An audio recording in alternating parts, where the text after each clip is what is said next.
po, yung scripture para sa ating ano, kung yung scripture para sa ating Bible study this afternoon ay Isaiah 43:18-19. Pakibasa po, somebody please. Isaiah 43:18-19. But you forget all that. It is nothing compared to what I am going to do. For I am about to do something new. See, I have already begun. Do you not see it? I will make a pathway through the wilderness and I will create rivers in the dry wasteland. Thank you po. Thank you. So, Prophet Isaiah, he was speaking for God at that time. Maraming mga pangyayari sa buhay natin na yung mga nangyari sa buhay natin. Kung minsan gusto nating alam mo, yung parang gusto nating hingin kay Lord na, Lord, pag naulit lang yung pagkakataon na yun, iba yung mangyayari. Parang ganon. Merong things na we wish we could rewrite para sa atin. Siguro mga mistakes, mga missed opportunities sa buhay natin, mga masasakit na experience natin. Minsan, pag naalala kasi natin, yun pa yung nakakapanghina sa atin. And minsan yung mga ganong pangyayari, parang ano yan parang bigat, parang weight na hila-hila mo. Parang weight na hila-hila mo. Pero ang hindi kasi maganda sa ganon, pag naaalala mo or naipapaalala sa iyo yung mga ganon, yun yung yun yung pumipigil sa atin para para matupad sa buhay natin yung plano ni God. Maganda yung plano ni God sa atin, pero kung naaalala natin yung mga nakaraan, instead na walk by faith ka dun sa ginagawa ni Lord, natatakot tayo or ayaw natin. Pero dito sa Isaiah 43 kasi, nagpapaalala si God. The whole chapter nagpapaalala siya, even the past chapters, nagpapaalala siya na hindi man maganda yung mga nangyari nung nakaraan or merong man magandang nangyari sa nakaraan, pero huwag ka dun. Yun nga yung sinasabi na natin madalas, huwag mong tambayan. Huwag ka dun kasi meron pa akong mas magandang gagawin. Yung yung kausap ni Lord dito, ito yung mga Israelites na kalalabas nila mula sa Babylonian exile. Bakit ba nangyari ang Babylonian exile? Puro kalokohan ang ginagawa ng mga Israelite Idolatry, murder, adultery, lahat ng klase ng kasalanan ginagawa nila. Alam nilang hindi nila pwedeng gawin, pero ginagawa pa rin nila. Tapos nakalimutan na nila sila. Nagpaplano sila, yung mga kung ano yung buhay nila, ginagawa nila. Pero nakalimutan na nila na mayroong Panginoon. So nangyari ang Babylonian exile. Pagdating dito sa Isaiah 43, ito na yung mga galing sa exile, 80 years of exile. So meron nang namatay doon, merong pinanganak doon. 80 years of exile, bumalik na sila sa Israel, pero nag-iisip na sila na mahal pa kaya kami ni Lord. Meron pa kaya siyang magandang plano sa buhay namin. Kaya binabalikan nila yung mga pinaggagawa ng mga ninuno nila mula sa Egypt, nung nilabas sila ni Moses, yung mga reklamo nila, yung hindi magagandang nangyari. Pag binasa natin yung Book of Kings, Chronicles, Samuel, di ba nandun yung mga merong mabait na king. Tapos ginawa niya lahat yung gusto ni God. Yung sumunod na king, hindi na naman. Tapos iba na yung Diyos niya, meron na namang ibang king. Wala na nawala na talaga si God. Hindi na siya Diyos para sa kanila. So nakita nila kung gaano sila kasama. At yun yung mga nakikita nila, yung kasamaan nila. And then ito na yung sinabi ni God na despite lahat ng mga nangyari, forget all that. It is nothing to what I am going to do, sabi niya. Marami rin kayong nakitang victories of the past. Pero forget all that, marami pa rin akong gagawin para sa inyo. Anong ginawa ni God? Nilabas niya sila mula sa Egypt, sa slavery ng Egypt. And yun din yung promise ni God sa atin. Dun sa mga wilderness sa buhay natin, ilalabas niya rin tayo. Sabi ni C.S. Lewis, you cannot go back and change the beginning, but you can start where you are and change the ending. Hindi mo mababalikan at baguhin ang nakaraan, pero pwede kang magsimula kung nasaan ka ngayon at mababago mo ang katapusan. You can start where you are and change the ending. C.S. Lewis. So, ito ay panawagan ng Panginoon sa atin na meron siyang mga new beginnings para sa buhay natin. Meron siyang new beginnings na binibigay sa atin. And yun yung sana ay tanggapin natin. So yung pag-uusapan natin ngayong hapon, paano ba mag-move on? Paano mag-move on from the past and embrace yung bagong binibigay ng Panginoon sa atin ngayon? So, ang topic natin ay yun, pakibasa po. Move on na Move best. on na ba? Yeah, New beginning, New moving on from beginning, moving on from the past. yun, move on na. the best. Yes. Move on na po tayo. The same scripture yung gagamitin natin sa Bible study natin this afternoon. Unang-una, ano yung sabi niya? But forget all that, it is nothing compared to what I am going to do. Sabi ng Panginoon. So, this is us to forget the former things. Marami sa atin, nakakapit tayo sa nakaraan. Nakakapit tayo sa nakaraan, both yung failures natin, pati yung success ng nakaraan. Laging yun yung laging yun yung reference point natin. Di ba meron tayong mga maririnig na noon, nung malakas pa akong kumita, ganito. Those are victories of the past, pero they are still past. Unlike, siyempre, meron din naman yung mga maling nagawa na minsan hindi natin nabibitawan. Pero, good or bad, ano yung sinasabi ng Panginoon sa atin? Forget all that, it is nothing compared to what I am going to do. Meron akong gagawin. Sabi ng Panginoon, ano man yung nakaraan mo.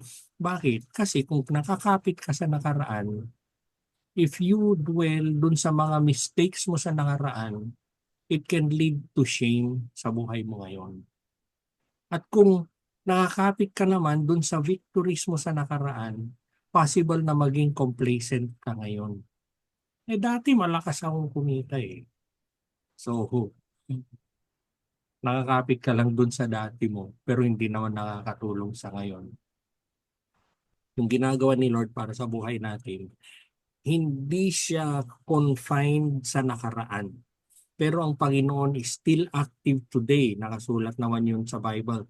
My Father is always working, sabi ni Jesus. So, active pa rin siya hanggang ngayon. And yung promise niya from this scripture is there are still greater things ahead. Kung nakakita ka dun sa nakaraan mo, the past years, nakakita ka ng something new, something grand, something from God na you think is so great. Pero sinasabi niya sa atin ngayon, meron pa. Mas maganda pa dun. Mas maganda pa dun. Kaya nga sabi nila, our God is a God of increase. Pinapaalala ni Lord sa Israel na yung miraculous na deliverance nila mula sa Egypt, pinaalala niya yung nangyari sa kanila, kung paano niya sila nilabas sa Egypt, ano yung 10 plagues na nangyari sa Egypt hanggang sa pinalaya sila. Tapos yung kung paano sila tumawid paano sila tumawid sa disyerto. And there was so much victory there, and there was also so much sin dun sa mga pangyayari.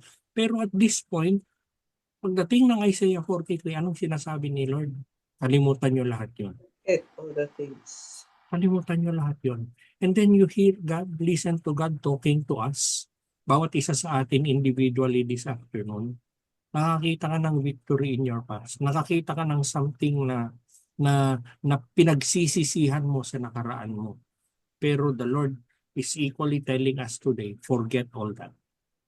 Forget all that, hindi dahil insignificant mga yon, pero yung future plans ni Lord para sa bawat isa sa atin is still greater than what has happened. There is still something greater. There is still something greater. So, minsan kasi yung pinakamalaking hindrance na ma-experience natin yung ginagawa ni Lord sa buhay natin ay lagi tayong nakatingin sa nakaraan. Either victories or failures or disappointments of the past. Doon tayo nakatingin. Kaya nga sabi ni Oswald Chambers, ang sabi niya, beware of spending too much time looking back at what you once were when God wants you to become something you have never been. Lagi ka naman nakatingin kasi sa nakaraan eh. Sabi ni, parang sinasabi ni Oswald Chambers. Lagi kang nakatingin doon, pero si God, ano yun? God wants you to become something you have never been. Akala mo ang ganda na nung nakaraan. Akala mo yun ka na, akala mo ganun na yung victory mo.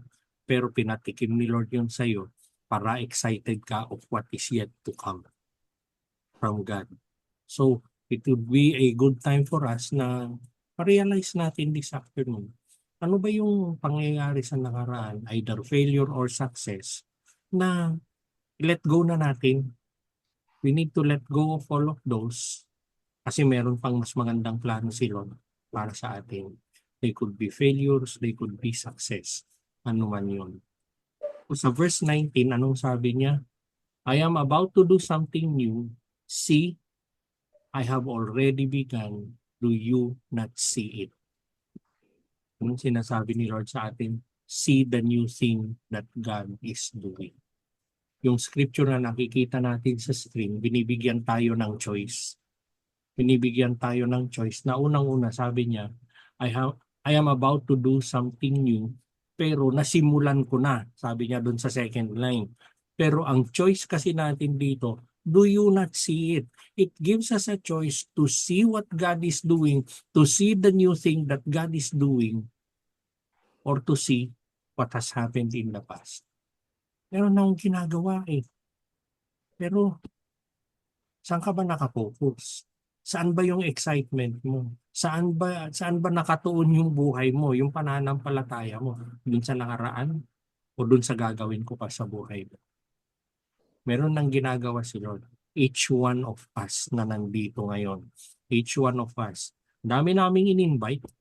Pero bakit kayo yung nandito ngayon? Because God is telling, God handpicked each one of us na nandito ngayon para sabihin niya, meron Amen. akong ginagawa sa buhay mo na nasimulan ko na. Amen. Nasimulan ko na. Do you not see it? Yes, It Lord. gives us a choice. Do you want to see it or not? God is already at work. Maski hindi natin nakikita yung full picture, hindi niya sinasabi sa atin na gumawa ka, maglikha ka ng something on your own, something new on your own. Pero ito ay isang invitation for us to perceive and participate in the new thing He is doing. Pwede nating pwede tayong mag-meditate, pwede nating ipagdasal, pwede nating hingin kay Lord, Lord, sige Lord, pakita mo yung bago. Ano ba yung ginagawa mo sa buhay ko? Pero when you pray for something like that, it is likewise a prayer na, sige Lord, itabi natin kung ano yung nakaraan. Not that it is insignificant, pero mas maganda kasi yung binibigay mo ngayon. Amen. Kasi we miss on God's new work. Bakit? Kasi nakafocus tayo sa sarili nating mga plano, and every time we plan, ang reference naman natin kasi ay yung nakaraan eh. We focus on our own plans or nabubulag tayo dun sa mga disappointment na nangyari sa atin. Talk about business, yung mga nag-fail sa business. Isisimulan ko na naman ang negosyo yan, hindi na naman mangyari, nangyari na yun sa akin nun. Pero sinasabi na ni God, yan na yung something new. Ba't di mo simulan? Ba't di mo gawin? Things that we want to do. Pero minsan natatakot tayo, pero the logical reference that we have ay yung nakaraan natin.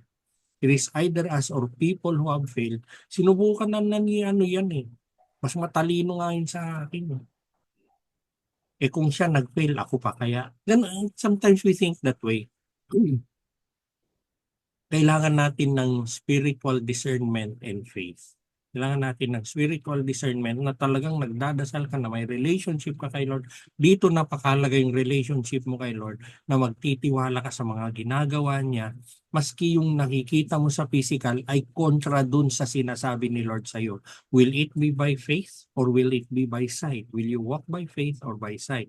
Pero pag may tiwala ka sa Panginoon, alam mo na mangyayari yung ginagawa, yung plinano niya para sa buhay mo. You might have seen victory in the past, pero God is telling us this afternoon, mas maganda pa yung hinanda ko. Sabi ni theologian A.W. Tozer, faith is seeing the invisible but not the non-existent. Sinasabi lang niya. Hindi mo pa nakikita yung ginagawa ni Lord in the physical, pero it is already existing. In the spiritual realm, it is already existing. Hindi pa siguro visible sa human eyes, but it is very real. So come to think of it again, ano yung isang area sa buhay mo na na-realize mo? Malamang habang naririnig mo yung message ngayong hapon, na-realize mo na, Lord, meron kang ang ginagawang bago doon sa area na yun. Sometimes you think that way. Alam mo, Teyet, yung shinare namin ni Do sa'yo nung Tuesday, minsan ano rin eh, minsan kumakambyo pa rin ako na paatras eh. Bakit po? Kasi, Lord, narinig ko na yung pangakong yun nun eh. Pero walang nangyari. We will have to trust in the Lord. Exactly. Exactly. Kaya ako sinishare ditong message na ito ngayon. Amen. Ganun yun. Merong ginagawa si Lord. Meron siyang ginagawa. And Amen. you sense God doing something new in your life today and you take the choice na, Lord, sige. Lord, sinabi mo na rin lang, doon na ako. Amen. You do not see anything in the physical. Lahat na Yes. nangyayari in the physical, kontra dun sa sinasabi ni Lord. Pero what is the physical compared to the Almighty God? Amen. Look for signs nung ginagawa ni God. Maski hindi mo hingiin kay Lord yon. But when you start looking for those signs, looking for how God is moving, then you will start seeing kung ano yung ginagawa ni Lord. Unlike kung ang tinitignan mo ay yung nakaraan, hindi mo makikita yung ginagawa ni Lord. Ganun po. Tapos yung second part of verse 19, I will make a pathway through the wilderness. I will create rivers in the dry wasteland. Sinabi niya mga ito, he was talking to Israelites na yung mga ninuno nila ay tumawid sa disyerto ng 40 years at alam nila na nung kailangan nila ng pagkain sa disyerto, nagbigay si Lord, alam nila na nung kailangan nila ng tubig, binigay ni Lord sa disyerto. They know that as a story. They know that as is a story, pero natakpan na ng mga kasalanan, kalokohan, nagkalimutan na siguro doon sa iba. So, yung statement na nandito sa screen natin ngayon, from a carnal mind, ang isasagot lang natin dyan ay one word. Imposible. Pathway through the wilderness, rivers in the dry wasteland. Lord, how can that ever happen? And it tells us today tayo that we can trust God to make a way. Bakit? Kasi, balikan natin yung scripture, I will make, I will create. Ako yun, sabi ni Lord. Hindi ikaw. Hindi ikaw. Sabi nga niya sa Exodus, all you have to do is be still. Sabi ng Panginoon, bigyan mo ako, give me room to move, then I can do what I have planned. Pero kung ikaw yung palaging gumagawa ng paraan, ikaw yung gumagawa talaga, dumidiskarte, hindi makakagalaw si Lord. Hindi siya makakagalaw. Scripture on the screen tells us, I will make, I will create. Tapos, pathway through the wilderness, rivers in the dry wasteland, I will do the impossible. I will do the impossible. Anong specialty ng Panginoon? Yung imposible, He makes it possible. He makes it possible. Basahin natin yung Biblia natin, ang daming imposible doon pero nangyayari. Old Covenant, New Covenant, yung sinare ko kaninang umaga na sinare namin na prayer kaninang umaga, yung pinatigil niya yung bagyo. Akala natin kasi pag binabasa natin yung record sa Bible na yun, Matthew, Mark, and Luke, nandun siya. Pag binabasa natin, bumabagyo, nasa kalagitnaan sila ng dagat, tapos akala ng mga apostles, mamamatay na sila, tapos inaccuse nila si Jesus, don't you even care? Mamamatay na tayo, ikaw tutulog-tulog ka dyan. And then the next thing that happened, pinatigil niya yung bagyo. Tapos yung tanong nila sa kanya, binalik niya sa mga apostles na, "You men of little faith," sabi niya. Pero was it just an issue of faith? Was it just an issue of trusting God? Pero something that hindi natin nakikita sa kwento na yun ay dalawang bagay. Number one ay yung presence ni God. Nandun si Jesus. And because He is there, the impossible will happen. Pero number two, He was sleeping in the boat na bumabagyo. There was so much peace in Him na nung pinatigil niya yung bagyo is drawn from that peace. All you have to do is be still, be at peace, sabi sa Exodus. So, we see the impossible na, Lord, pathway to the wilderness, river in the dry wasteland. Lord, joke ba yan? Pero with the presence of God and the peace of God, mangyayari po yun. Mangyayari po yun. So, when you trust God, you trust in His presence and you trust in the peace that He gives you. Hanggat wala kang peace, yun lang po ang sinasabi ko. Hanggat wala kang peace, hindi rin makakagalaw si Lord sa buhay mo. Kasi kung wala kang peace, lahat ng klase ng diskarte, lahat ng klase ng kung ano-anong gawain ginagawa mo, walang room si God na gumalaw. Why don't you receive that peace? Tapos yung presence niya sa atin, present ba si Lord sa buhay mo? How could you assure of that presence? Aba, ito na naman tayo. Mahalaga po yung quiet time. Mahalaga yung quiet time. It is not only a matter na sinasabi mo, tinanggap ko si Lord, I am a temple of the Holy Spirit. Pero yung temple mo naman, sarado yung temple na yung bakit? Kasi hindi mo naman binubuksan yung Bible mo. Kailangan po natin. You can only trust God when you hear Him in His Word, hear Him from His Word. Yung translation na binabasa ko kaninang umaga, yung Book of James, sabi doon, you are fascinated by the Word of God. Sana ganun tayo. So we can trust God and He can do His plan sa buhay natin. Hinati niya yung dagat, nagbigay siya ng tubig sa disyerto, and He promises to lead us, tayo, through the wilderness, yung ano man yung wilderness sa buhay natin. And He will provide us places that seem barren. Kala natin wala na. Pero biglang bubuhayin ni Lord yun. Yung wilderness, ito ay yung mga seasons of difficulty, of uncertainty sa buhay natin. Pero it is the same God na sinasabi niya yan, yung nababasa natin sa screen. It is the same God who is telling us that though we walk through the valley of the shadow of death, I will fear no evil, for your crook and your staff are there to comfort me. Sabi niya eh. Sabi niya yun.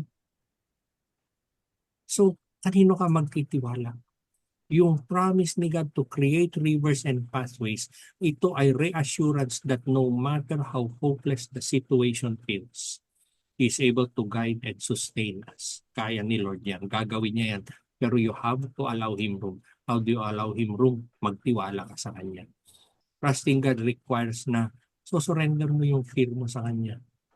Come to me all those who are heavily laden, sabi niya. Cast your burdens upon Him, sabi sa Bible. And we start believing dun sa power niya to do what we cannot.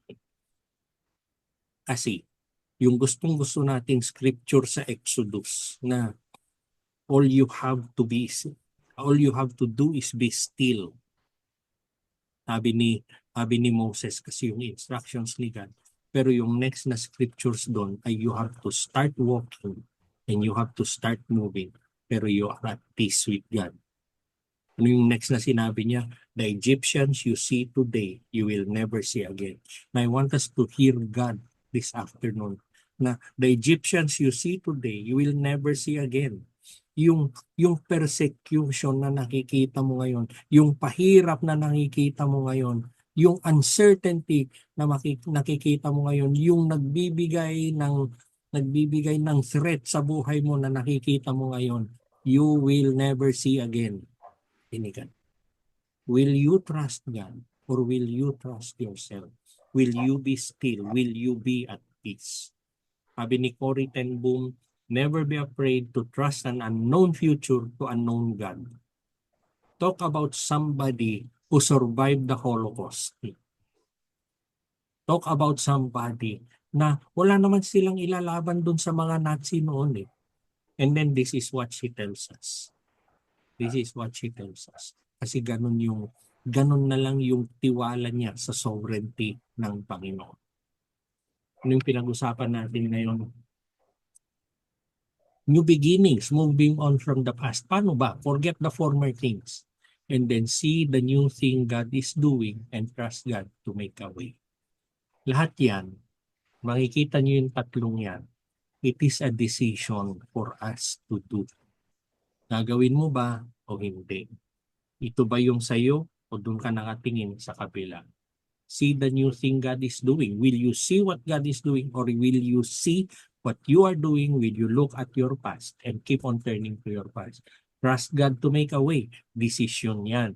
Kasi sinong pagkakatiwalaan mo? Si God ba will make a way? Or ikaw ba? Or somebody ba will make a way?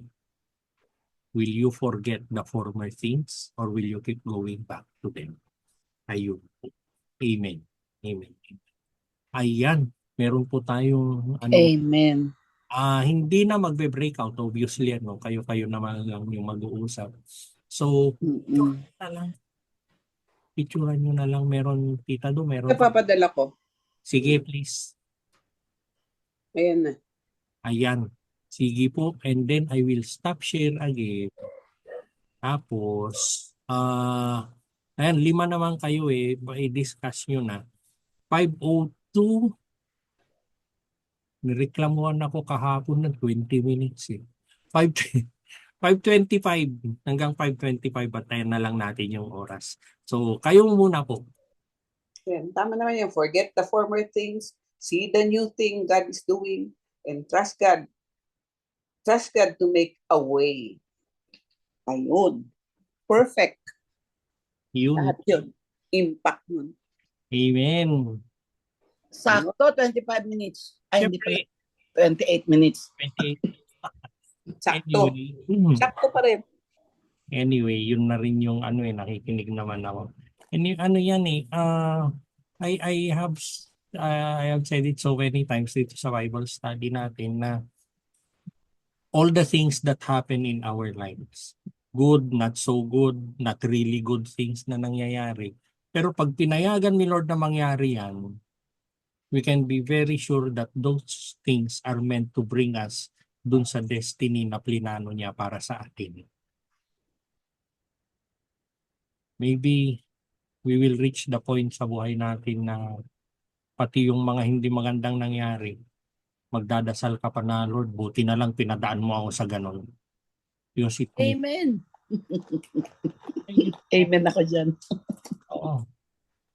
Amen na amen, Pastor. Totoo po yun, Pastor. True na true. Yes. Amen. Salamat. Consider it your joy when you face trials. Oo. Amen, Lord. Yeah. Yung binabasa kong Book of James nandito sa harap ko Yung nakasulat, if your faith remains strong even while surrounded by life's difficulties, you will continue to experience the untold blessings of God. Amen. Sa Bible. Yan. Sige po, mag-share ulit ako ng screen. Where is that? Yun. Yun, sige po. So, meron lang tayong worship song and then we will pray and wrap up. Ito po.